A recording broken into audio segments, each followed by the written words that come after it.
Now, this is what the office of a creative person sometimes looks like.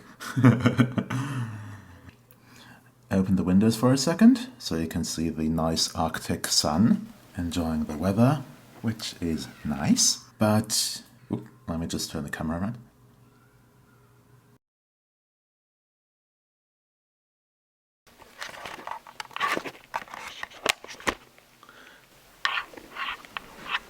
But I'm here to present to you my new project, which is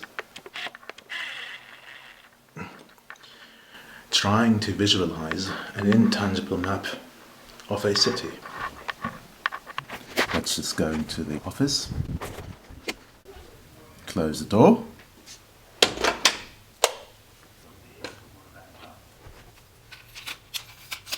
and this is what it's all about. A little panel like those you can see in parks or in cities.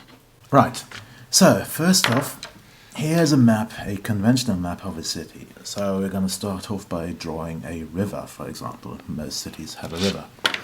Next to that, we're going to draw an outline of the city with the main roads, a little factory at the southeastern end, a forest at the northwestern end, and a bit of farmland at the northeastern side. Now, this is how we make sense of cities in the conventional Western sense, and this stands for a map as we can find for most cities.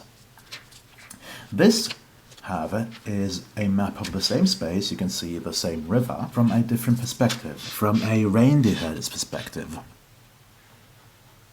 So here next to the river we might have a swampy area where particular plants grow that might have a special function, whereas at the southeastern end here, in front of that little hill,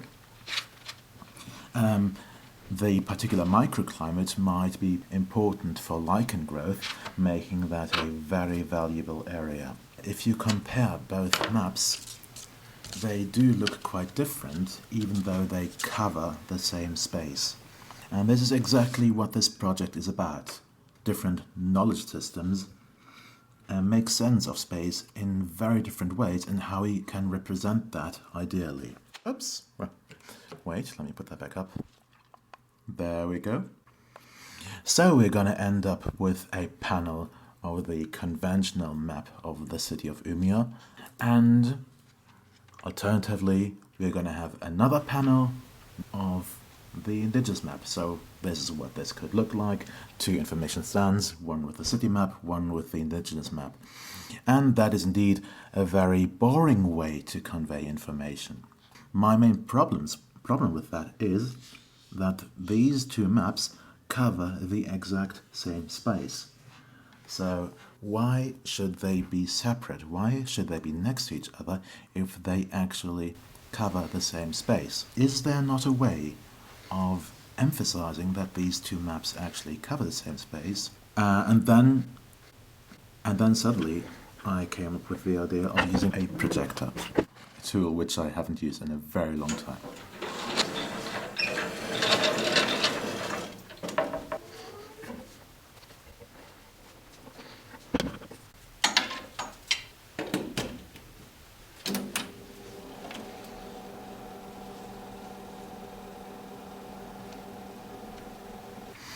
So, here you see the map of Umeå, and projected on top of it is another map.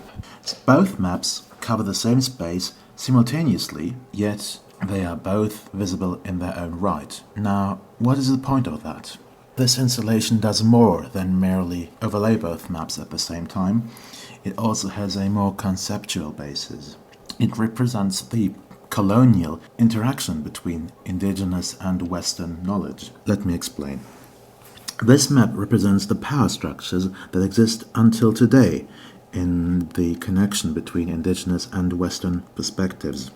The indigenous perspective, that is, the indigenous map, remains intangible. The perspective disappears when an observer stands directly in front of the panel symbolizing that when you are too close to the city, the indigenous perspective disappears. You can only find the indigenous aspect if you gain some distance. You can only find the indigenous aspect if you take a few steps back, as well as reflection, meditation, and so forth. A spectator would be able to fully obfuscate the indigenous perspective, for example, to be able to take a better look at the city map. This symbolizes the relationship and represents the power structures that exist up to today between the indigenous and Western perspective. The indigenous perspective is very malleable. It is easily covered up. It is easily withheld and made invisible if it serves the observer, if it serves an outside agent. It becomes clear who is the more powerful actor. The fact that the indigenous map might interfere with the observer's ability to use the city map is desired. It emphasizes that often enough the indigenous perspective is in the way of Western activity and indeed poses challenges for both sides. However, it is how we deal with these challenges that ultimately matters. A spectator would also be able to fully obfuscate the indigenous perspective if he wishes to do so. For example, in order to have a better look at the city map of Umea, one could decide to simply cover the projector and thereby remove the indigenous perspective. This emphasizes who has the power after all. It becomes clear who is the more powerful actor in a space where the indigenous perspective and the Western world overlap.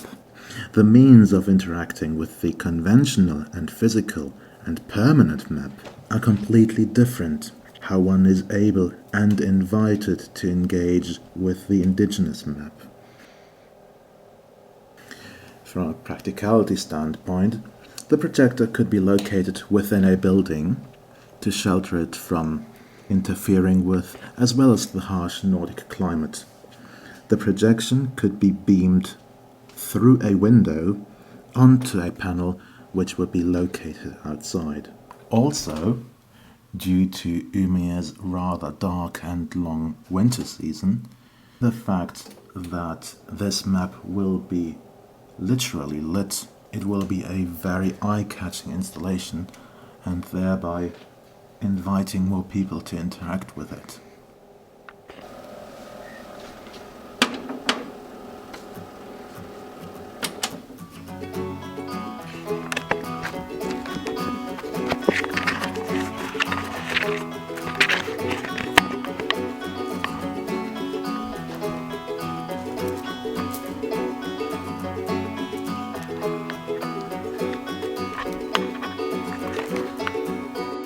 This morning I woke, restless and heady, with blood pulsing fierce in the vein. There's light on a line this morning, and maybe forever I move with regard for the signs.